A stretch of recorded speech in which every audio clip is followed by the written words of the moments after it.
तो हम अपने एसेट्स को इंपोर्ट कर चुके हैं सॉफ्टवेयर में। अब हम एक नज़र डालते हैं उन पे कि हम किस तरीके से उनको ऑर्गेनाइज़ कर सकते।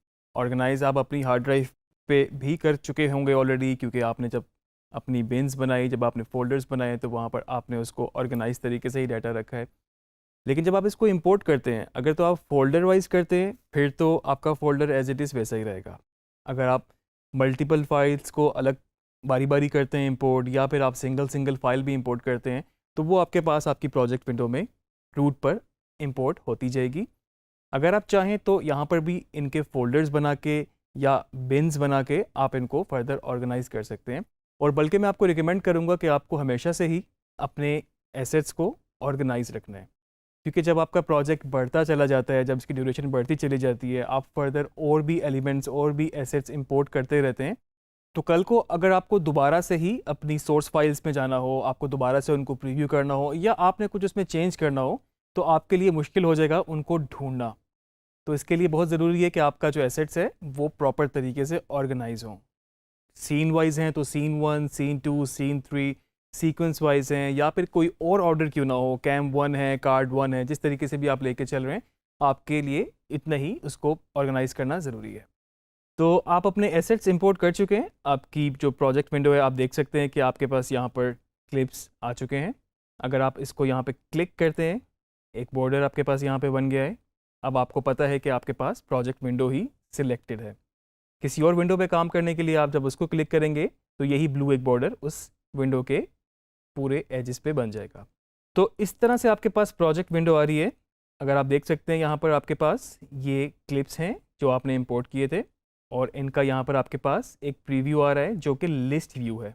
उसके साथ अगर मैं ये ऑप्शन देखूँ, तो यहाँ पर मेरे पास आइकन व्यू है, और आप देख सकते हैं कि इस वक्त जो आपका लिस्ट प्रीव्यू था वो इस वक्त आइकन बन चुका है, और आपको उसके अंदर जितना भी वीडियो था उसका अभी फ़िलहाल आपको, जब तक आप उसके ऊपर अपने माउस को ड्रैग नहीं करते, तो आपको उसका वेरी फर्स्ट फ्रेम नज़र आ रहा है।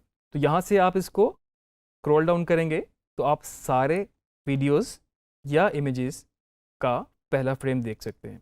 अगर आप इसके ऊपर अपने माउस को लेके जाएंगे, और आप देख रहे हैं कि जैसे जैसे आप माउस को मूव कर रहे हैं, तो वो वीडियो भी आपको मूव होती नज़र आ रही है। इसका मतलब ये है कि आप इस फुटेज के अंदर जाके देख सकते हैं एक क्विक प्रीव्यू के लिए कि इसके अंदर बेसिकली है क्या। एक तीसरा हमारे पास और है जो कि फ्री फॉर्म व्यू, और वो आपको इस तरह से और बड़ा व्यू दे देगा। इसी तरह से माउस को ड्रैग करके आप उसके अंदर फर्दर देख सकते हैं कि उस फाइल के अंदर है क्या। आप अपनी जब कंप्यूटर की स्क्रीन पे काम कर रहे होते हैं, तो वर्क स्पेस में आपके पास बहुत सारी ऑप्शंस मौजूद होती हैं, और मे बी आप उनको उस तरह से इस फॉर्म में ना देख पा रहे हो। अगर मैं इसको यहाँ से थोड़ा सा यूँ ड्रैग करूँगा, तो आप देख सकते हैं कि मेरे पास कुछ और आइकन्स भी सामने आ गए हैं। मैं अभी आपको बताता हूँ कि इनमें क्या होता है, बेसिकली इन आइकन से क्या होता है।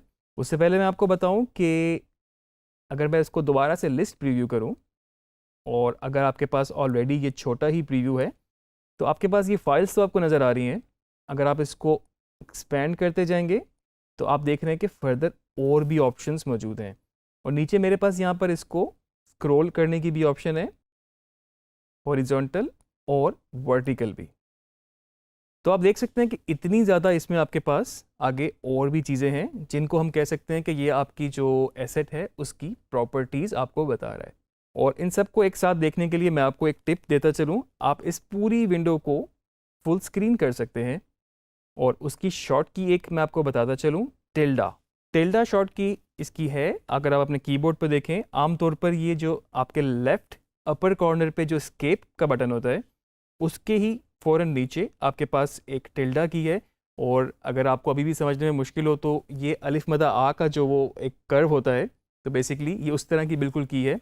अगर मैं इसको यहाँ पर इस वक्त प्रेस करूँ, तो आप देख सकते हैं कि इस वक्त प्रोजेक्ट विंडो आपके पास फुल स्क्रीन आ चुकी है, और यहाँ पर आपको हर फाइल की, हर एसेट की जो आपने इंपोर्ट किया है, उसकी प्रॉपर्टीज़ फर्दर आपको नज़र आ रही हैं। और इसकी प्रॉपर्टीज़ में ये आपको बता सकता है कि इसकी ड्यूरेशन कितनी है, इसके फ्रेम रेट कितने हैं, इसकी रेजोल्यूशन कितनी है, और अगर आपने इनको सिलेक्ट किया हुआ है इन आउट लगा के, जो कि हम आगे जाके देखेंगे, उसकी ड्यूरेशन कितनी सिलेक्टेड है, तो वो सारी चीज़ें आपको यहाँ पर बता सकता है। टिल्डा की को दोबारा प्रेस करने से ये दोबारा अपनी वापस छोटी वाली फॉर्म में ही चली जाएगी।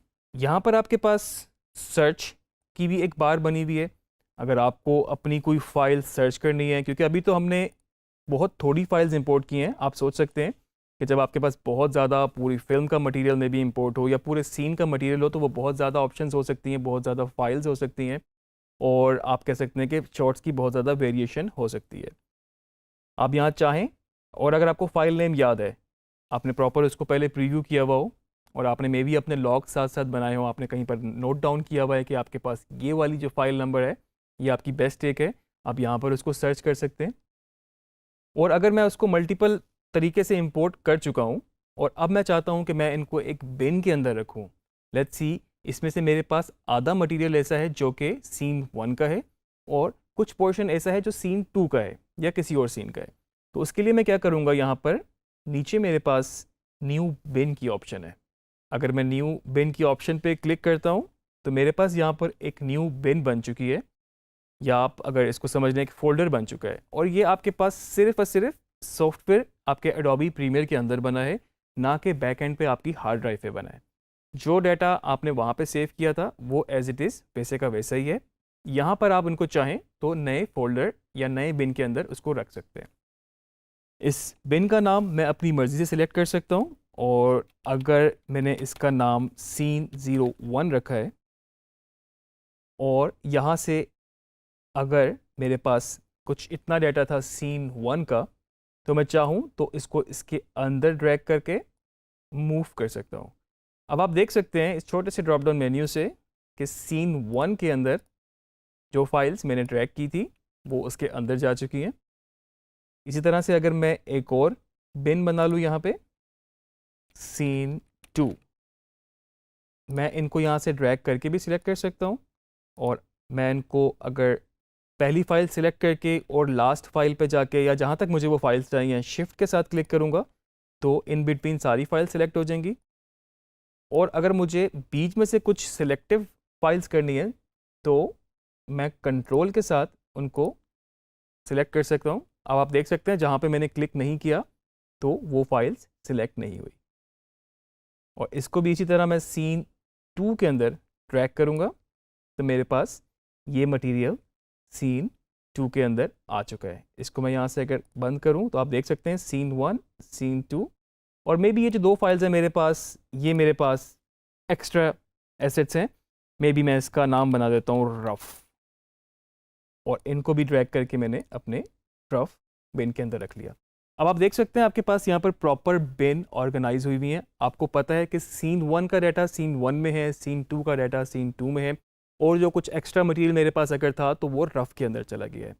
ये बहुत ज़रूरी स्टेप है, और आपको अगर बाद में भी सीन 1 के अंदर कुछ फर्दर एडिशन करना पड़ता है, मे बी आप उसको बाद में रीडू कोई फिल्म करके शूट करके भी दोबारा से करना चाह रहे हैं, तो आपने बिल्कुल उसको इंपोर्ट करना है। तो आपने सीन 1 का अगर है तो आपने सीन 1 की बिन के अंदर ही उसको रखना है, और इन बिन्स के अंदर आप फर्दर बिन्स भी बना सकते हैं। अगर मैं किसी भी बिन को डबल क्लिक करूँगा तो आप देख सकते हैं कि प्रोजेक्ट विंडो के साथ ये पूरी एक बिन का टैब पूरा खुल चुका है।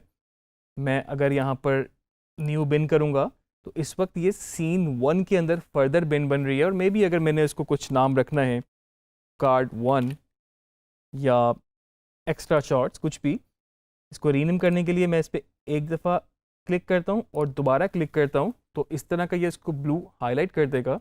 और मैं यहाँ पर मे बी अगर मैंने इसका नाम रखना है एक्स्ट्रा शॉर्ट्स, तो मैं यहाँ से फर्दर भी उसके अंदर उसको उसी तरह ड्रैग करके मूव कर सकता हूँ। तो अब आप देख सकते हैं कि प्रोजेक्ट विंडो के अंदर जो मेरा सीन 1 था उसके अंदर एक और बिन है एक्स्ट्रा शॉट्स, और जो फुटेज मैंने चाहा था उसके अंदर उसको मूव कर दिया, और बाकी शॉट्स मेरे पास, बाकी एसेट्स मेरे पास यहाँ पर पड़े। इस तरीके से आपने अपने एसेट्स को इंपोर्ट करने के बाद बिन्स के अंदर ऑर्गेनाइज कर दिया। फर्दर मैं आपको एक छोटी सी टिप यहाँ पर और देता चलूँ।